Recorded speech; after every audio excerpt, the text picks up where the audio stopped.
Welcome to Shaping Success episode 400. Crazy. And also the last episode of the year. This is my co-host Robert Watson. I wanted to show you guys, I wanted to throw out a couple stats here and thank a few people before we get into the meat of what's going on in the show, because I think that it's important that this is when most people pay attention and then they kind of drop off after the end. But thank you to Nikki, Michelle, and Anna for supporting and subscribing on TikTok and Patreon. We appreciate you guys. Without you, a lot of things couldn't happen. So it's good to keep this going. And the more we have, the more subscribers, the more Patreons we have, the longer we can keep this going. And 400 episodes, that's quite a few. I mean, we're starting on year 5 here. I've been doing this for about 4 years on my own. And the last year we did it with Robert. And this is episode, I'm trying to think, this is over episode 100. I'll have to look at it a little bit later, but some stats, okay, to think about. Number 1 episode that we have had, and this was back when I did a lot of interviews, which I'm thinking about doing a few more here, getting back into it. But Shana Toft, 422 downloads episode that I did with, and she's an actress, very cool person, very great, very fun one to have. And I'm sorry, Robert, to bore you, because I know that this is a little bit before you. You actually were on the show way before, probably like episode in the hundreds. So we've had a few before that. That was when we first interviewed you. And then number 1 place to listen to, it's on Apple Podcast. We have 50K total downloads over all the platforms. And on YouTube, we have 2,286 subscribers. So if you haven't subscribed on YouTube or anywhere else or left a review or all those things, it's very helpful. So thank you, everyone who has been here with this journey, episode 400. It's kind of cool to see where that goes, and we'll probably be at 500 next year. So thanks for being here, and here's to the new year. Robert, what is going on this morning in Texas? Oh, it's a beautiful day. So as you can see, I shaved my beard. Oh, shit. Yep. Got tired of it? No, that was just something I wanted to do to see if I liked it, and I don't. Yeah. So it was okay. But it was kind of rebooting for the year, right? Getting into that game changer mode. I started back into hot yoga again, and I started doing things that I know I need to do for myself. And as I told a friend, I said, it's time to either live or die. Yeah. But I don't want to be in between. So I'm going to start skydiving again in the new year. And because again, you can find yourself in that in-between place where you're not trying to live and you're not trying to die. You're just, grinding out the days. And Yeah. I just need to get back to that place where I'm pushing the edge a little harder. Mm-hmm. And that place where I can feel juiced. And usually when I'm risking my life, I feel a little bit more juiced. Yeah. And it's just trying to get that reboot, that thing that you want. And I was just reminded of that as I watched Aaron Rodgers get sacked like 5 times. And he took over the lead for quarterback who has been sacked the most in all time from Tom Brady. We know that it's because he's been in the league a long time and understand that. But still, remember this. He has been tackled by a really big guy, like 550 times. That's a lot. Yeah, that is amazing to me. We were talking about that just before we popped on. I think we might have been on the TikTok live talking about it. But when you said that to me, I kind of just chuckled and said, well, you got to, you think about how old he is. He's been in the league that long. The longer you're there, the more it's going to happen. And I don't know if is he older than what Brady was when Brady retired, or is he around the same? I think he's like 42, isn't he? He's 41 going on 42. Brady was 44 going on 45. So Brady was much older. So he's made it there before Brady. But he's probably played more games than Brady, hasn't he? I don't know. Brady missed an entire season. Remember, he blew his knee out one year. So I'm not sure. I'd have to go check the number of games played, but it doesn't really matter. I suspect that Tom Brady got hit a lot less than Aaron Rodgers did. Yeah. I suspect it's been a little harder on Aaron Rodgers, Especially when you get traded to like one of the worst teams in the league and your line is probably not quite as good as the one that you're used to having. Brady made sure that his line was really good when he went to Tampa Bay. Yeah. He made a smart move, and I think that it's just fun watching people, and that's why I brought up with you who leads the major leagues in all time strikeouts as a hitter. Uh-huh. And you guessed Babe Ruth, and I was just trying to see if Babe Ruth was even on the Which is list. the only reason I thought about that was because you think about people who swing, and then when you brought up who it actually was, I was kind of surprised because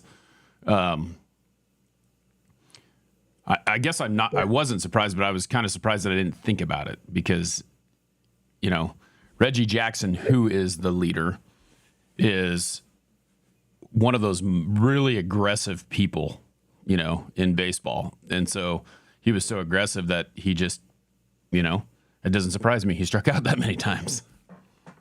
Right. And again, he was the thing that was so fascinating about him was how, as we talked about, he's a 260 hitter during the season and a 360 hitter during the playoffs. Uh-huh. Just played exceedingly well, lifting your average at 100 points in the playoffs. We're not talking about one playoff or two playoffs. We're talking about he has 5 World Series rings. Yeah. 5. So I mean, this is not like a guy who hasn't played the postseason. Just it's just fascinating to see how people, and it reminded me so much of where I'm at in. I hit every goal that I tried to achieve this year. I don't know that I've ever been in a year where I hit every goal, and they were huge goals, right? Yeah. Publishing a nonfiction book, all these kind of goals, graduate with a master's, all big goals, right? And the weird part was I didn't get anything that I wanted. Because you're Okay, never satisfied. right, but then that was my problem. My Hmm. expectations associated with each one of these goals were wrong. My expectations should have been to accomplish the goal, check the box, but I had a bunch of other expectations that went along with it, right? Like Hmm. this is how I will feel, this is what it will mean to me, and none of that was true. Yeah. Okay, now parts of it were true, but then I started realizing, my goals for 2025 will be I can hit all of them, but I've got to set kind of a looser expectation of what I'm trying to do. In other words, the goal might be to finish my master's thesis in my second master's program. Super. But what do I really want to feel when I'm done? Okay, what do I want to feel? And what is acceptable? Like on my runs in the morning, what's an acceptable day? Not peak performance every day, because every day is not peak performance. So what's acceptable? So then what's my range of expectations? So in other words, one of my goals for 2025 is to get published. And so I'm like, well, what are my expectations for that? Hold on a second. Is it just publishing the book, or is it selling 10,000 copies or selling 50,000 copies or getting, I don't know. And so I'm trying to design that part of it too, so that I don't end up a year with so funky where I hit all these goals and go, why am I not happy? Yeah. Well, because the goals in and of themselves, I had expectations that were unrealistic Hmm. attached to getting the hitting the mark. And I mean, when you have to understand something, I had 12 goals this year, and they were big. I got every one. Yeah. And at the end of the year, I'm like, still not happy. Weird. Well, it's kind Okay, of weird why? too because you kind of wonder, you think about like there's a lot of people that I listen to and I feel like we have to set our expectations a lot higher than what we actually feel that comfort level is. And to me, and don't get me wrong, I don't even know what these goals are, but like just my thought process is did you set them high enough? Because you did say that they were really big, but were they big enough? Because we often don't think that we can accomplish the things that we actually can and know that we're not capable of things that are, or we don't think that we're capable of bigger things. And I know Grant Cardone's a little bit of a blowhard and he's kind of annoying, but he does have this book called the 10X Rule where he talks about Right. setting your goal 10 times higher than what you actually believe it is because you are capable of more. And mostly with him, it's like with money. If you think you're going to make $100 and make 1,000, tell yourself you're going to make 1,000. And I think that we set those expectations for ourselves and we often do something that makes us comfortable instead of making something that makes us stretch a little bit more to make it happen. I don't know if that it was the situation with yourself, but that's kind of with me personally, I kind of run into that a lot where I don't set the goal high enough. And I have some pretty lofty goals, which, maybe I'll talk about in a couple months here that are going on this year. But it's one of those deals where I'm like, someone tells me, hey, that's not going to happen. And I'm sitting there going, what do you mean that's not going to happen? I know what I'm capable of. And maybe I need to set them higher because I just don't feel like a lot of times you want to be comfortable. You want to hit that goal. You want to reach it, right? You don't really care about, you don't think about it in the moment. And when you get there, could you have done more? Yeah, mine is more of what am I supposed to feel when I achieve it? Because I achieved incredibly lofty goals, but the problem was I didn't have a clear understanding of what I wanted to feel. So, in other words, what did I want to feel when I walked across the stage? I didn't know. Yeah. So, surprisingly enough, it wasn't grand enough in my set of expectations. So, I was listening to this person talk about manifesting, and they said that if you want things to come into your life, you got to get in touch with how you want to feel, not necessarily that your bank account has $10,000 in it. So who cares? Right. How will you feel when you get to $10,000 in your account? What I'll does feel that do for elated. you? Yeah, right. So then get into that elation, that feeling of, hey, this is really cool. What will it feel like to have, the special person in your life? What will it feel like? And those ideas of feeling then translate into, oh, okay. It's like me when I'm trying to hit a goal for running, right? I just want to change the time. When I get there, I know what that feels like. I Yeah. know how exhilarating it feels to hit it. And so I can get there and go, oh, cool. Yeah, now I've got it. Now I'm in touch with that feeling. And I didn't realize I had assigned no expectations as how I would feel to any of these goals. And consequently, when I got there, I went, oh shit, how was it? Like the guy who was on top of Everest, he got up to the top of Everest and went, I'm here. And he looks around and he goes, oh crap, what am I supposed to feel? He said, I accomplished it. I climbed Everest. And what was I supposed to feel? And so he got up there and he just relaxed into it, enjoyed the view, that kind of thing. But he had realized that when he was, he had got into the process so strong that he forgot to realize what it's going to be when he gets there. What's it going to feel like at the end? And your end goal should be, well, what I want to do is I want to get on top of the Everest. I want to raise my hands in triumph and go, holy crap, that's cool.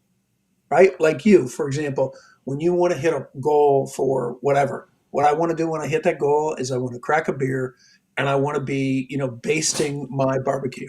Yeah. And I just want to drink in that flavor, that smell of success. Because to you, ultimately, that's what success tastes like, feels like, Right. is like. And so you want to experience that. And you're like, okay. So when you get to that goal, you're like, yeah, It's that's not it. just visualizing the goal itself and being there and getting that. It's like you said, that makes a lot of sense of being able to understand what you are looking for when you get there because you've set the goal for some reason. What is that going to look like? Right. What's By it the gonna way, feel like? I looked up some stats real quick here. If you had to guess how many games Rodgers played versus Brady, what would you say? Oh, I don't know. I guess let's see, 20 years, 200, let's see, geez, I don't know. 100 games difference? You're right. I don't Holy know. shit. Look at you, math guy. Rodgers 247, Brady 335. That's a freaking big difference. And to hit the sacks before then, that's nuts. Well, but that also, because Brady has so many more postseason games than Rodgers does. This is very Okay. true. I mean, you just don't realize when you go to 10 Super Bowls. Yeah. Okay. I mean, that's And at there least were, four more games a season, right? right, 10 more times. 40. There you go. Yeah, I mean, I mean, Rodgers has been to one Super Bowl and he won it. Thank you but he's been to a couple championship games. Hmm. But Brady's been to at least 10 championship games, Yeah. right? So yeah, it's a big difference. But It's pretty wow, crazy. I didn't realize it was that big, but when I looked at it, I was like, holy shit, that's quite the difference. Yeah, and so Brady did stay upright a lot more. Yeah. Well, yeah. Who knows why? There's a couple reasons. I don't know how much money he is putting in all those refs' pockets, but I mean, I tell you what, when they call a penalty for someone breathing on you, that's kind of a problem. Mm. I know that Brady, after all these years, knew every one of those guys by first name, right? Yeah, I'm sure. Yeah. And, you know, Hey, new and guy, who the hell are you? that's right. Well, it was one thing. It was Gronkowski who said, he said, when I got drafted onto the team, Tom Brady comes up and goes, "Hey, hi, I'm Tom Brady." And Gronk's looking at him like, "Yeah, I know."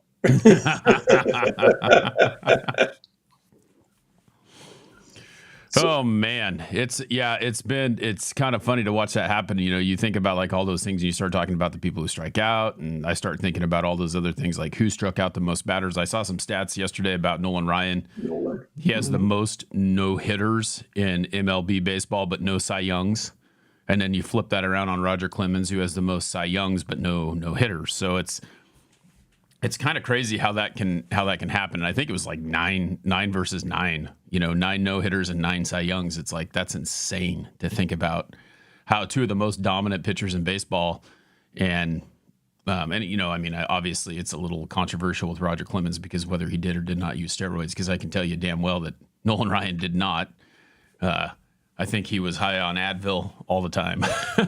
You know, his Advil commercials, but pretty insane to see the difference in those stats. yeah, I think it's actually amazing. God, I really would have not got the Cy Young right for Nolan Ryan. Yeah. But I He was also know he didn't play on really good teams. no, and he was just a dominant pitcher. I mean, like he just Right. I think I think they said when his last game that he pitched, he was throwing harder than he did in his first game. So he was just a different machine. And watching like I don't know if you remember when I don't know if he works for the Astros now or if he works for anyone, but he had worked for the Rangers for a while. And when he worked for the Rangers, he was the guy who came in there. He was kind of like, he wasn't the pitching coach, but he was working with the pitching coach to get these guys to throw more innings because he threw more complete games, I think, than anyone as well. And that was the deal. And his whole thought process was that he never had to have Tommy John, but he worked really hard to strengthen his arm in a certain way that he didn't have the issues that all these other players did. And now you look at it, a lot of these pitchers aren't even going more than 4 or 5 innings, and they're having arm issues a lot more often than they did in Right. the past. Well, and also too, there's a difference between, as any pitcher will tell you, between throwing off speed or throwing a breaking ball and throwing a fastball, as far Yeah. as what it does to your arm. Mhm. So yeah, it's that's fascinating. I do love stats sometimes because they do surprise you, and that one would really surprise me. To be honest with you, the Tom Brady, Aaron Rodgers thing surprised me too. 100 games different. That was just a guess. Yeah. I just put some math together real quick. Yeah, and I had to But think. I was thinking about it because you know when Brady came into the league, I don't know how many years he was in the league. I don't think it was very many. And he went right into Bledsoe got hurt. He went in, never came out. And you did say he missed a season, but when you're playing that many games, it doesn't matter. Rodgers, I remember, sat on the bench for a few years before he actually got into the game. So it Brett was kind of a Favre, little different yeah, situation. yeah, because Brady, it was his second year was when Bledsoe got hurt, Hmm. and that was the second year that he went in and never relinquished the role again. Yep. Yeah, so you are right. There's a big difference between the two. Yeah, and That then yeah, that's Rodgers, he sat on the bench a few years, but he's also again, Brady's. What'd you say? Brady's probably 3 or 4 years older too. So um, yeah. He's 47 now, but he played in the league till he was 45. yeah, and I don't see Rodgers doing that. I mean, some people are talking like he's going to do that, but I don't see. I see him maybe 1 or 2 more seasons, maybe. Yeah, That's if he's anyone. trying to figure it out. That's a lot of hits last night that I watched. Granted, they weren't horrible hits, but that's a lot of hits to take. Yeah, and I think that that's a good indicator of like, was that the last game of the season for him? It Or is might have there? been. Yeah, I mean, you think about There's one that. more game. This is week 17, I believe. Okay. So week 18. There's one more week. Yeah, you just kind of think like you get hit, you get damaged, you get hurt, you get tired, all those things happen. I mean, it's kind of like, did he come back this year just to rectify last year? What's his thoughts? Well, I mean, and also too, remember his coach got fired this year, so bless you. Excuse me. Yeah. Be harder for him to stay. And I also think that there's this concept that I was running and I was thinking about, and I was thinking about rebooting 2025, and I was also thinking in terms of what does it take to be a game changer, Mm-hmm. right? What does it take to basically say in your life that I'm going to reboot, that I'm going to change the game? What do I have to do? How radical of changes do I need to make so they stick, and how long? That's why when I put the beard on, I kept it there for a couple of months. Yeah. Why? Because I wanted to make sure that I was making the right decision for myself, Mm-hmm. right? And I just went, to be honest with you, the beard was depressing me. Is it because it was all gray? That's exactly right. Yeah, and that's funny. I've gone back and forth because I may or may not shave this off at some point. Like I always do. It doesn't matter. Like I just kind of go, hey, Right. I feel this morning that it's time to go, and then I'll get rid of it. Like it'll just happen. It's never like a planned thing. It's just like all of a sudden it's like, you know what, this morning I'm tired of trying to clean this thing up, and that's what I'm going to do. But we'll see what happens. Still kind of keep it going. I don't like shaving every single day, so that's kind of the big hassle. Yeah, it is different, and you start using razors. But mine was just an age thing, right? I looked in the mirror and I went, no, that's depressing the crap out of me. That's Yeah, and I too mean much gray. the funny because thing I is have very little gray. yeah, it does age you a little bit, but you obviously don't look your age, so that's a good thing as well. Yeah. Well, I'm about ready to click over again in the new year, so I'm trying to go the opposite direction. Yep. Yeah, it's one of those things. I'm excited to see what happens. I'm at that point where I'm over it. I know I told you last week we didn't have a show because I was probably the sickest that I've ever been in my life. It was kind of crazy. When I texted you, I was not quite to the peak of that situation. So it was funny. Our whole house was sick all at once, and I was cleaning up puke and cleaning up poop and cleaning up everything under the sun. On top of I didn't have that type of. I feel like I had the flu, but my whole life when I get a fever, and even just a little fever, it just and it doesn't happen very often, but I know when it does, my joints, every single joint in my body just seems to be fighting me. It's almost like I went from being just fine to having arthritis in every single joint. It's crazy how bad it destroyed me. And I'm just laying on bed and or laying on the couch and couldn't get up, and I could get up, but I didn't want to. And I don't know. It's amazing how that will. So I'm kind of over it. It's time for a new year. It's time to move on. Yeah, I mean, even I got with my son, and we're going to backpack through Europe during the summer. Mm-hmm. So we're literally, he's over there stationed in outside of Brussels, and so I'm going to go over and spend 3 weeks with him, and we're going to do Europe. Go nice. on the train and grab backpacks and all that kind of stuff, and do stuff that, oh my God, I haven't done in 40 years. Yeah. Hey, you get to run in some new terrain, new territory. Yes. We get to run in new territory, and it'll be just fun. It'll be something different and a cool experience for a father and son to do. And I think my other son's going to be able to join me too. So it'll be the three of us. So that will actually be neat. Very fun. Well, everyone, it has been an awesome year, and I want to thank you all for hanging out with us. Please make sure that you subscribe. Go over and subscribe on YouTube. If you can leave a review on Apple Podcast, if you're listening to this, subscribe to TikTok. Make sure you follow Robert. We will be doing this for the foreseeable future. Here's to the next 100 episodes, and 500 is going to be here next year. Absolutely. Listen, Happy New Year to everyone and to you, Wes. The best for your family, and I'm looking forward to an amazing 2025. Yes, sir. All right, everyone. Well, thank you again for hanging out with us. We appreciate you, Nikki. Thank you for being here. Thank you to all the Patreons, Nikki, Michelle, and Anna. Appreciate you guys supporting the show, and we will see you next year.